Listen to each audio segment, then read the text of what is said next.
안녕하세요. 사연을 부탁해입니다. 오늘의 사연을 소개하겠습니다.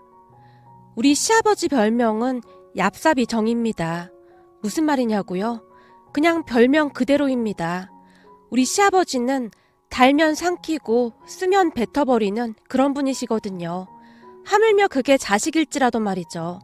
시댁은 시부모님과 그리고 시동생이 한 명 있습니다. 시아버님이 젊었을 때부터 꽤 괜찮은 회사를 다니셨다는데요. 그럼에도 불구하고 항상 돈에 벌벌 떠는 그런 분이셨다고 합니다. 그런 시아버지는 성공 가능성이 보이는 둘째 아들한테만 투자를 했다고 하네요. 어릴 때부터 서방님은 천재 소리를 들을 정도로 공부를 잘했다고 했으니까요. 물론 그렇다고 해서 우리 남편이 공부를 못하거나 그렇진 않았다고 합니다. 다만 서방님은 명문 의대를 갈 정도로 공부를 잘했고 우리 남편은 나름 이름 있는 대학이긴 했지만 의대에 갈 정도는 아니었다고 하네요. 남편이 대학에 합격했다는 말을 들은 시아버지가 남편을 앉혀놓고는 조용히 말했다고 합니다. 너도 알다시피 네 동생은 지금 의대를 목표로 공부를 하고 있잖니? 근데 의대라는 게 돈이 만만치가 않게 들어간다. 그래서 우리가 네 대학 등록금까지는 어떻게 마련해주겠지만 그 다음부터는 네가 알아서 해야겠다. 그렇다고 해서 부모 원망은 하지 말고 내가 그동안 누누이 말했듯이 난 회수 가능한 자식한테만 투자할 생각이거든. 물론 네가 입학한 대학이 나쁜 곳은 아니지만 그래봐야 졸업하고 대기업 들어가면 잘 풀렸다 그 정도 아니겠냐. 근데 네 동생은 다르다 그 말이야. 이 의사는 말이다. 명예와 돈 둘 다를 거머쥘 수 있거든. 아무튼 우리는 네 동생한테 다 올인할 생각이다. 시아버지가 남편에게 단호하게 말했다고 합니다. 결국 남편은 학자금 대출에 아르바이트까지 하면서 힘겹게 대학을 졸업했고요. 그러는 동안에도 시아버지는 눈 하나 깜빡하지 않았다는데요. 하물며 남편이 군대에 가 있는 동안에도 단 한 번도 면회를 오지 않았다고 합니다. 한마디로 당신 자식일지라도 이용 가치가 없으면 그냥 팽시키는 치사하고 교활하기 그지없는 그런 분이세요. 이미 시아버지 지인들은 그런 시아버지의 성향을 다 알고 있던지라 마음 터놓고 지내는 지인분이 한 명도 없을 정도였고요. 물론 남편도 그런 시아버지에게 어떠한 정도 남아있지 않았습니다. 거기다 더 기가 막힌 것은 시아버지뿐만 아니라 시어머니와 서방님도 시아버지와 같은 그런 성향이라는 겁니다. 그랬으니 살면서 남편이 얼마나 힘이 들었을지 감히 짐작조차도 되지 않았어요. 남편은 시댁 가족들과 전혀 딴판인 그런 사람이거든요. 남편은 어렵게 대학을 졸업한 뒤 대기업에서 5년 정도 근무하면서 악착같이 돈을 모았다고 합니다. 그러다가 미국 유학을 다녀온 친구와 함께 사업을 시작했고요. 저를 만났을 때는 사업이 막 잘 되거나 그렇진 않았지만 성실하고 무엇보다도 자신감 넘치는 남편의 눈빛이 저는 마음에 들었습니다. 남편을 만나게 된 계기는 아버지를 통해서였는데요. 아버지 또한 사업을 하시던 분으로 지인을 통해 남편을 알게 되었다는데 만나면 만날수록 사람이 진국이라며 제게 소개를 해줬어요. 그리고 그런 아버지의 안목으로 인해 인생 역전이 되었고 말이죠. 우리 아버지는 큰 기업은 아니었지만 나름 잘 나가는 사업가였습니다. 그런 아버지로 인해 시댁에서 저를 반겨줬고 말이죠. 제가 시댁에 첫 인사를 갔을 때 시부모님이 문 밖까지 나와서 저를 반기셨는데요. 남편 말에 따르면 살면서 그런 대접을 처음 받아봤다고 할 정도였어요. 그러니까 한마디로 우리 집이 꽤 잘 산다는 말을 듣고는 바로 태세 전환을 했다고 해도 과언이 아니었어요. 그날 인사를 드리고 남편과 함께 시댁을 나왔는데요. 남편이 눈에 눈물이 그렁그렁한 채 제게 조용히 말을 꺼냈어요. 앞으로 우리 집하고 엮이게 될 일은 없을 거야. 우리 부모님한테 나는 실패한 자식이거든. 그러니까 너무 잘하려고 애쓸 필요도 없어. 어떻게 그래, 자기 부모님인데. 우리 아버지 별명이 뭔 줄 알아? 얍삽이정이야, 얍삽이정. 얍삽이정? 그게 무슨 말이야? 말 그대로야. 한없이 치사하고 교활한 사람. 지금은 자기를 반기는 것 같지? 근데 만약 우리에게 어려움이 닥치면 바로 내쳐버릴 수 있다 그 말이야. 그니까 딱 그 정도로만 대하면 되는 거야. 그래도 어떻게 그래. 자기는 우리 부모님한테 그렇게 잘하는데. 내가 어릴 때 말이야. 잊혀지지가 않는 게 있었는데 작은아버지가 하던 일이 잘 안 돼서 처자식이 굶게 생겼다고 좀 도와달라고 왔었거든. 근데 아버지가 뒤도 안 돌아보고 내쫓아버리더라. 그래도 한 뱃속에서 나왔는데 어쩌면 그럴 수가 있는지. 이게 보통 사람이라면 절대 그렇게 못하거든. 난 그런 부모님 보면서 절대 그렇게 살지 말아야지 다짐했었어. 그니까 굳이 친해지려고 하지도 말고 내가 다 알아서 할 거니까 자기는 우리 본가에 신경 쓰지 마. 이건 내가 자기한테 하는 간절한 부탁이야. 평소와는 다르게 남편의 표정이 많이 굳어져 있었습니다. 그렇게 저는 그저 할도리만 했는데요. 남편의 말대로 시부모님은 의사인 서방님만 끼고 돌았어요. 그나마 시부모님이 우리를 바라보는 눈빛이 달라진 건 우리 부모님의 재력 덕분이었고요. 우선 우리가 결혼할 때 부모님이 제법 큰 아파트를 하나 사주셨고 거기다 필요한 것들도 다 준비해 주셨거든요. 시부모님들도 그 부분이 마음에 드는 모양으로 제게는 딱히 이렇다 할 말 없이 잘 해주셨어요. 간혹가다 시댁에서 필요한 것들을 말하긴 했지만 굳이 남편에게 말하지 않고 혼자 해결할 수 있는 문제였기에 그냥 조용히 사드렸어요. 물론 남편에게는 비밀로 한다는 전제 하에 말이죠. 우리는 그렇게 한동안 잘 지냈습니다. 그러던 어느 날 저는 시부모님의 본성과 마주해야만 했습니다. 우리가 결혼하고 나서 한 3년쯤이 지난 뒤부터 아버지 사업이 흔들리기 시작했거든요. 한번 휘청거린 사업은 손을 쓸 수 없을 만큼 어려워졌고 결국에는 순식간에 부도가 나고 말았어요. 그리고 그 뒤부터 시부모님은 우리 부부의 연락처를 차단해버렸고요. 처음에는 아버지 회사가 부도난 것도 많이 놀랐지만 그렇게 되자마자 바로 등을 돌려버린 시부모님에게 참 많이도 놀랐습니다.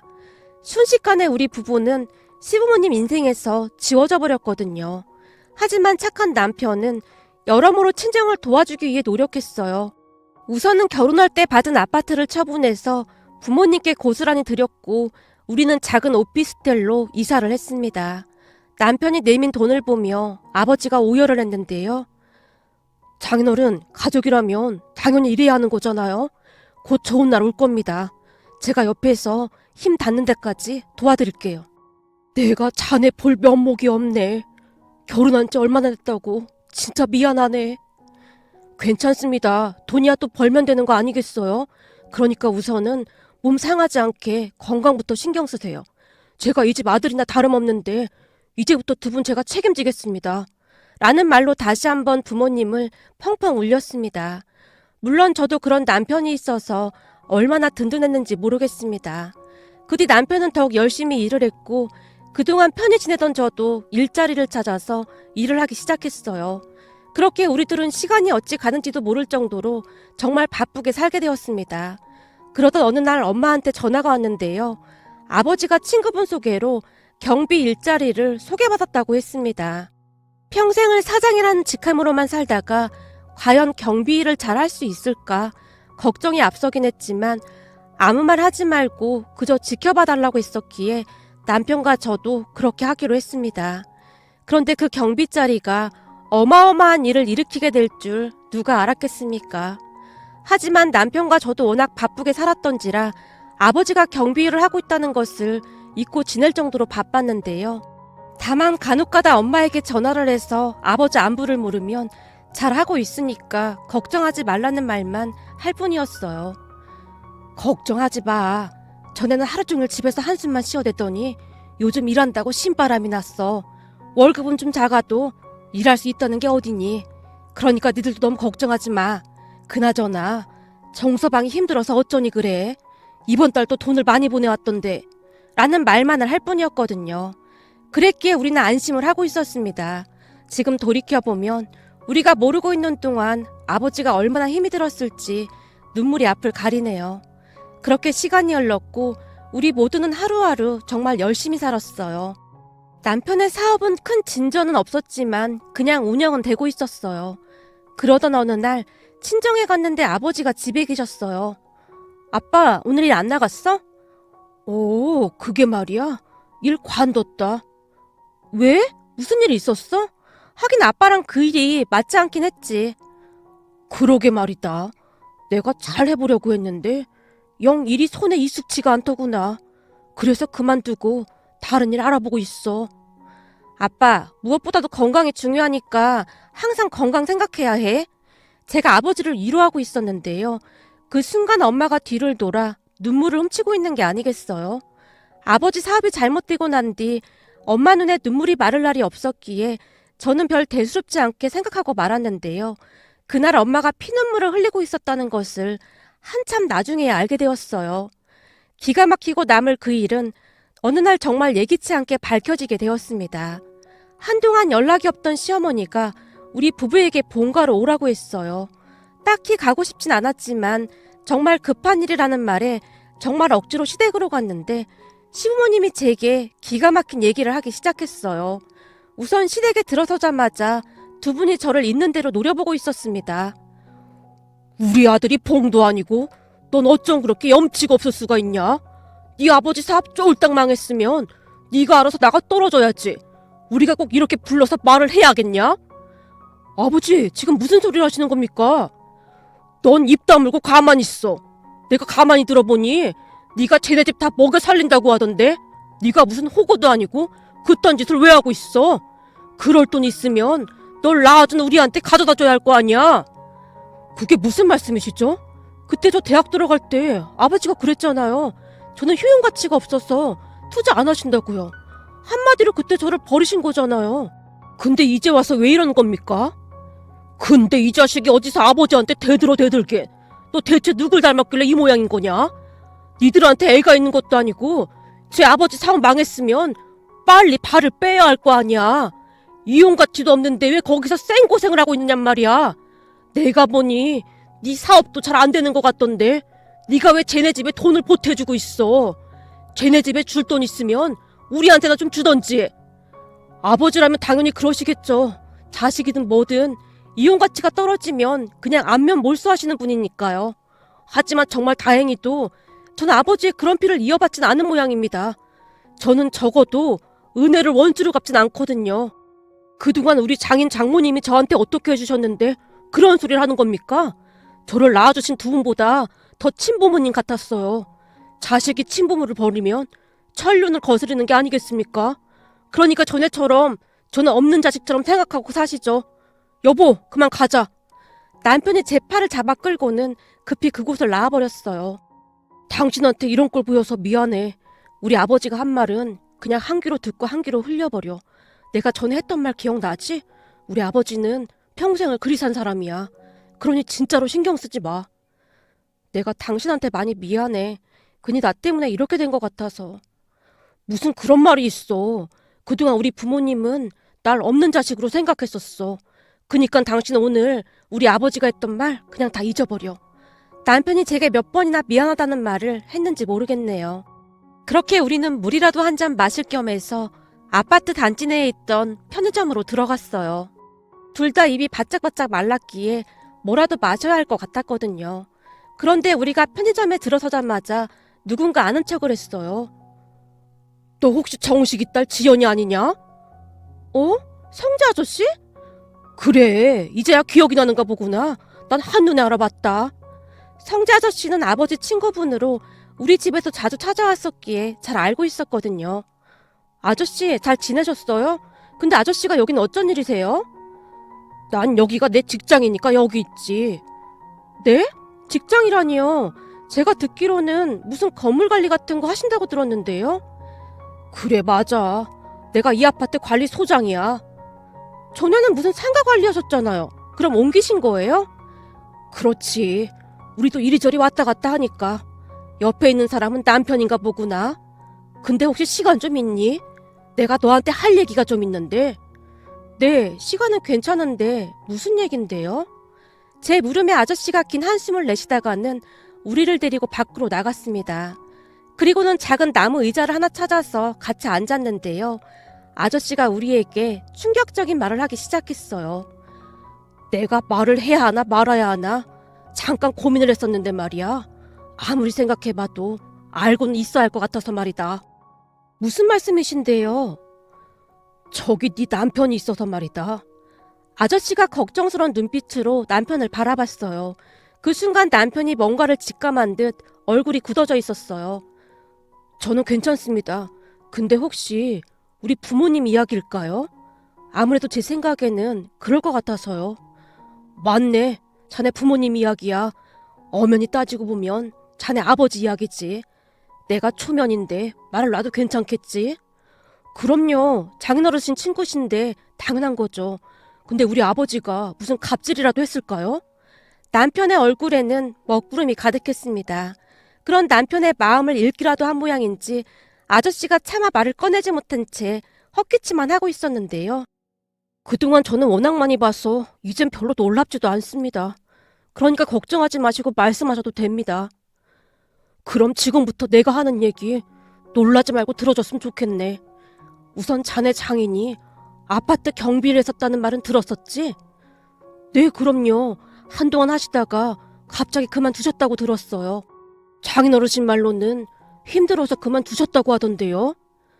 그랬겠지. 힘들었겠지. 저기 말이야.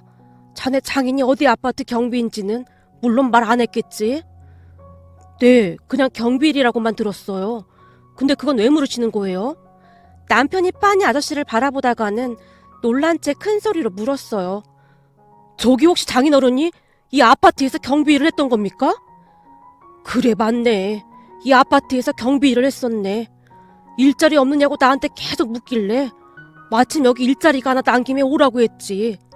근데 처음에는 자네 본가가 이 아파트인 줄은 우리 둘 다 정말 몰랐었네.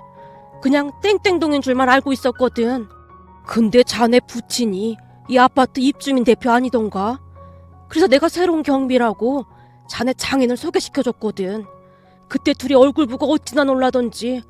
알고 보니 서로 사돈지간이라고 하더구만. 그래서 내가 자네 장인한테 불편하면 그만두라고 했는데 자네 부친이 그게 뭔 상관이냐고 하면서 계속 자네 장인을 붙잡는 거야. 우리 아버지가요? 그럴 리가 없을 텐데. 우리 아버지 성격이라면 바로 내쳤을 텐데.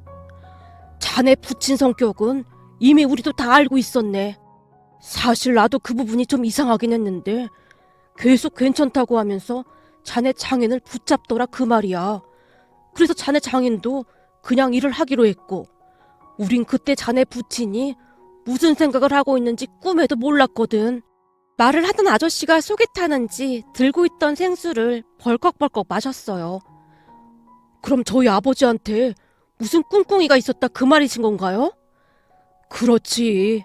알고 보니 자네 부친 머릿속에는 자네 장인을 부려먹고 괴롭힐 생각만 가득했던 것 같네. 설마 우리 아버지가 장인어른을 부려먹고 괴롭혔다 그 말씀이신 겁니까? 아니, 자네가 생각하는 것보다 훨씬 더 악랄했네. 네? 악랄이요? 대체 무슨 짓을 한 겁니까? 그쯤에서 남편은 울기 직전이었는데요. 얼굴이 새파랗게 질려 있었어요. 물론 저도 많이 놀라 있었지만 남편의 얼굴이 말이 아니었기에 가만히 듣고만 있어야 할 정도였거든요. 그런 남편의 얼굴을 살피던 아저씨가 조심스레 충격적인 말을 꺼냈어요.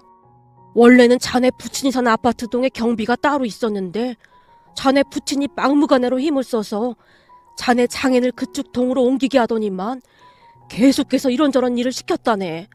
그러니까 뭐 자동차 키를 아예 경비실에 있던 자네 장인한테 맡겨놓고는 추우니까 자동차 에어를 미리 시켜놓으라고 하질 않나. 우편물을 가지고 올라오라고 시키질 않나. 잡일이란 잡일은 다 시켰네. 한마디로 개인적인 일을 자네 장인한테 다 시킨 거네. 자네 장인은 군말 없이 다 들어줬네. 왠지 아나? 라고 묻던 아저씨가 차마 상상도 못할 만한 말을 이어갔는데요. 아저씨의 말에 따르면 시아버지의 악랄함은 끝도 없었다고 합니다. 개인적인 심부름을 시킬 때마다 우리 아들이 당신네 가족들 먹여 살리는데 이 정도는 껌이지, 안 그래? 라는 말도 서슴지 않고 했다고 하니까요. 심지어는 엘리베이터가 술이어서 택배기사가 1층에 생수 여러 통을 놓고 갔다는데요. 그 생수를 9층까지 가지고 올라오라고 시키기도 했다네요. 하지만 아버지는 그냥 묵묵히 버텨냈다고 합니다. 아버지 자신의 처지를 너무나 잘 알고 있었던지라 더욱 이를 악물고 버텨냈다고 합니다. 자네 장인이 왜 그렇게 버텼는 줄 아는가? 생각해보게나. 평생을 사장님 소리만 듣다가 이런 일을 하게 됐지 않았는가. 그래서 사람들이 뒤에서 다들 수군거렸거든. 사장식이 나던 사람이 버티면 얼마나 버티겠어 라고 말이야. 그래서 한번 해보자는 마음으로 그냥 버텼던 것 같은데 참 미련해도 보통 미련한 사람이 아니야. 아무리 그래도 그렇지 사돈한테 급고를 당하면서 왜 참고 있어? 울분이 터진다는 듯이 아저씨가 긴 한숨을 내쉬었어요. 아저씨의 말로는 그러다가 결국 대형 사건이 터졌다는데요. 어느 날 아파트 단지에 주차 스티커가 부착되어 있지 않은 차 한 대가 계속해서 서 있었다고 합니다. 단지 내 학교를 건너가는 건널목 앞에 한동안 세워져 있었던 모양이었어요. 계속 지켜보던 아버지가 그 차 유리창에 불법 주차 스티커를 붙였던 모양인데요. 잠시 후 차량 주인 같아 보이는 사람이 나타나서 차를 노려보더니만 이내 사라졌다는데요. 곧 시아버지가 쫓아와서 아버지에게 난리를 치더랍니다.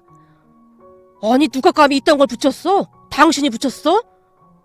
그게 사돈차였습니까? 아니 당신 지금 뭐라고 했어? 근무 중에 사돈?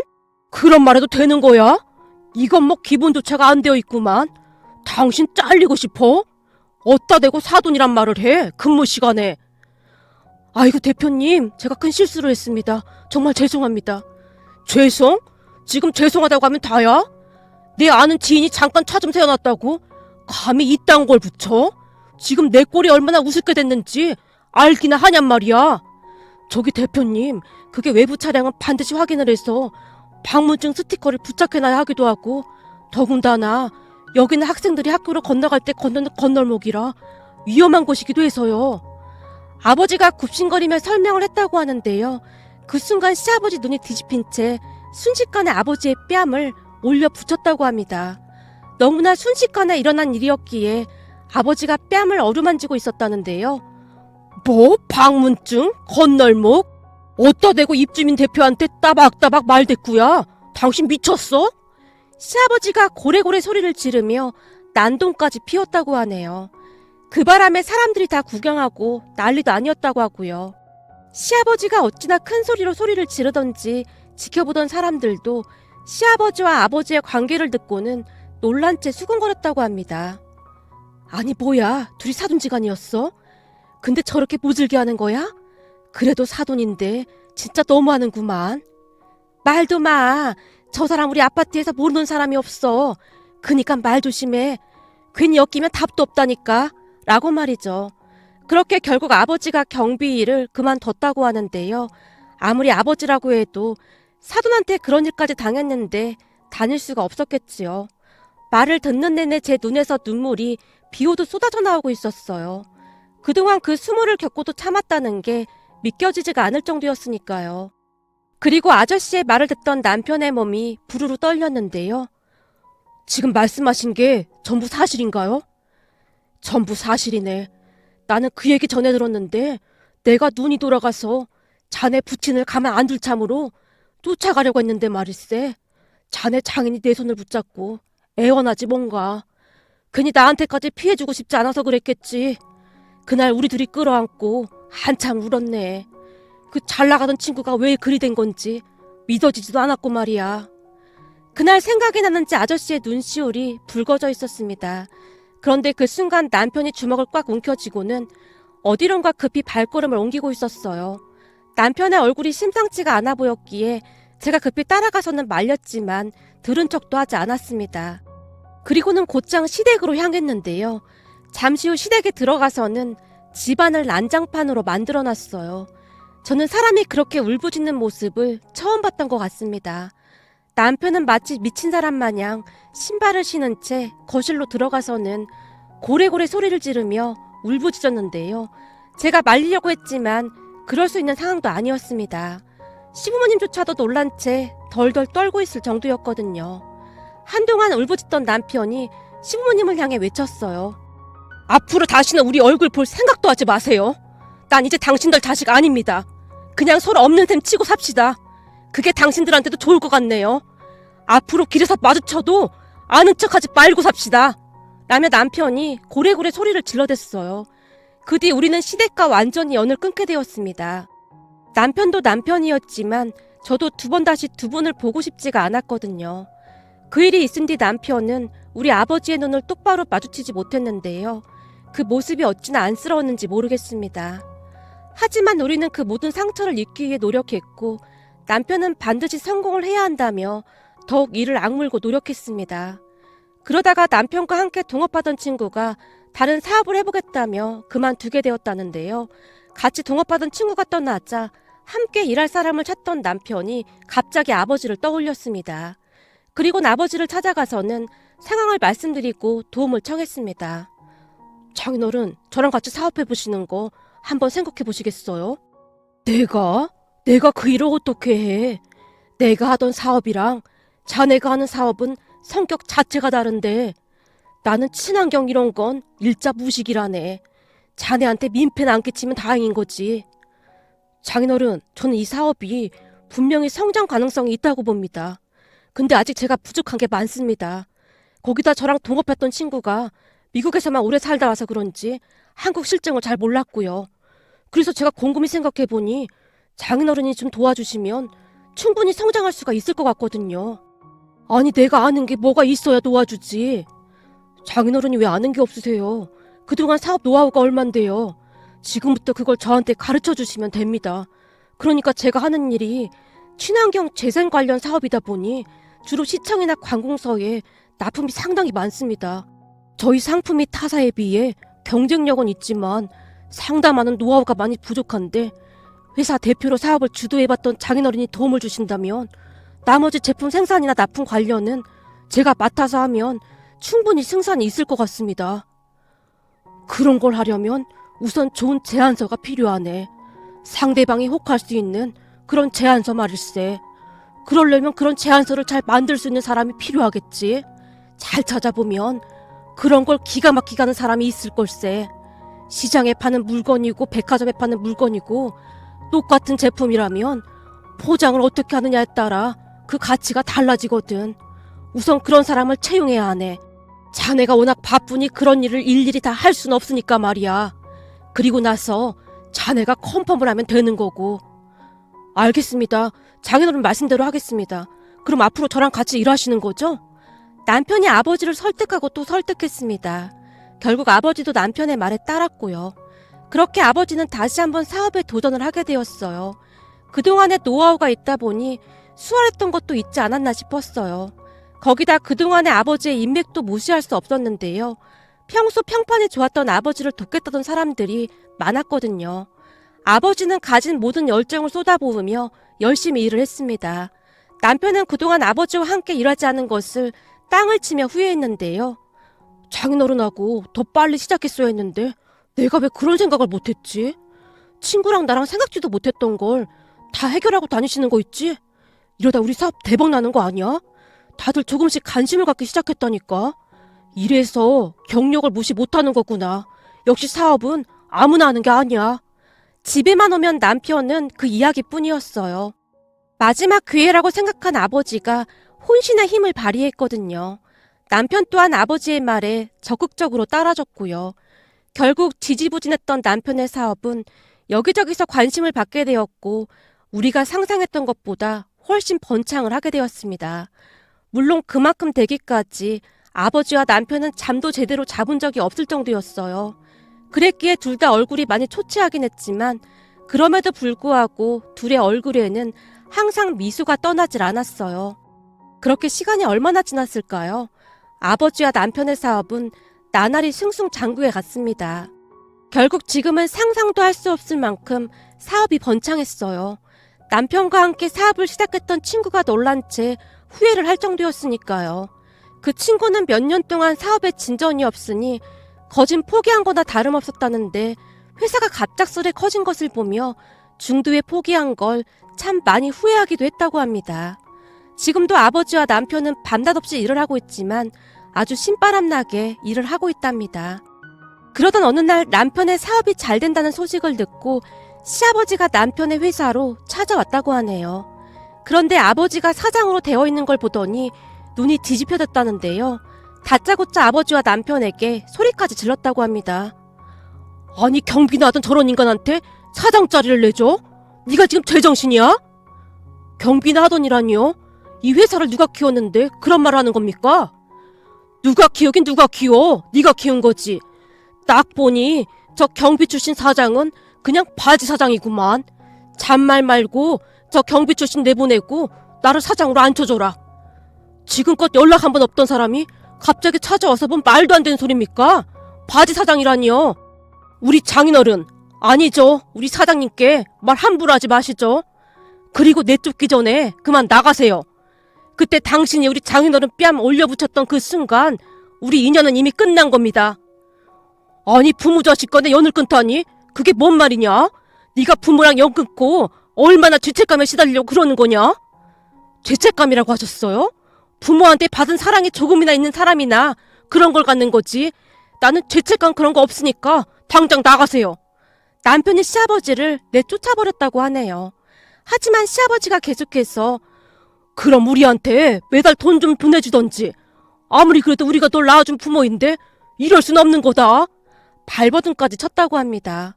갑작스레 시아버지가 찾아와서 사장 자리를 내놓으라고 하는 게 아무래도 이상하기만 했는데요. 얼마 뒤 사건의 전말이 백일하에 그대로 드러나고 말았답니다.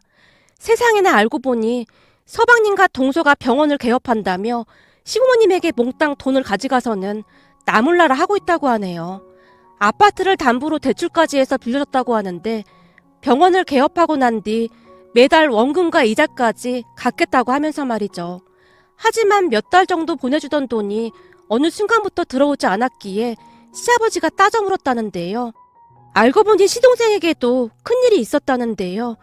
그러니까 시동생이 운영하는 병원이 관절 척추를 미세 현미경을 가지고 비수술 방식으로 치료하는 전문 병원이라고 하는데 개업한 지 얼마 되지도 않아서 환자 한 명을 치료하다가 수술한 지 반나절도 되지 않아 대학병원 응급실로 실려가는 의료사고를 냈다고 합니다. 뭘 잘못했던 것인지 환자가 이전보다 훨씬 병세가 악화돼서 병원이 발칵 뒤집어졌다고 하네요. 하필이면 의료사고가 난 사람이 워낙 빵빵한 사람이라 가족들이 우리나라 최고의 변호사를 고용해서 소송 중이라고 합니다. 물론 시아버지가 그러한 것을 신경 쓸 사람이 아니었기에 계속해서 돈을 달라고 병원으로 찾아갔던 모양인데요. 시동생이 그런 시아버지를 바로 내쫓아버리고는 법대로 하라고 했다고 하네요. 결국 시아버지가 시동생을 상대로 법적 대응을 준비하고 있고 말이죠. 그렇게 시아버지가 남편에게 찾아왔던 것 같았습니다. 소송을 하려고 해도 돈이 있어야 가능했을 테니까요. 그런 말들을 듣는데 참 머리가 아플 지경이었어요. 아버지랑 자식이 소송이라니요. 참 시아버지도 대단하고 시동생도 대단하다는 생각만 들었어요. 그 바람에 시부모님이 우리에게 수시로 전화를 하고 있지만 남편과 저는 그저 모른 척하고 있습니다. 사실 조금도 도와드리고 싶은 마음이 없습니다. 전에 우리 아버지한테 한 그 모든 것들이 여전히 생생하게 기억이 나거든요. 남편 또한 철저히 외면하고 있는 중입니다. 그렇게 우리 가족은 나름 잘 지내고 있었는데요. 오랜만에 다 같이 외식을 하던 어느 날 기분이 좋으셨던지 그날따라 아버지가 약주를 많이 드셨어요. 그런데 잠시 후 아버지 눈에서 눈물이 끝도 없이 쏟아져 나왔습니다. 우리 모두 놀란 채 아버지만 바라보고 있었는데요. 정서방, 내가 이혼에 절대 잊지 않음세. 정말 고맙네. 아버님, 그게 무슨 말씀이세요? 아버님 덕분에 사업이 이만큼 성장했는걸요? 제가 오히려 고맙습니다. 라고 말하던 남편의 눈시울도 붉어져 있었어요.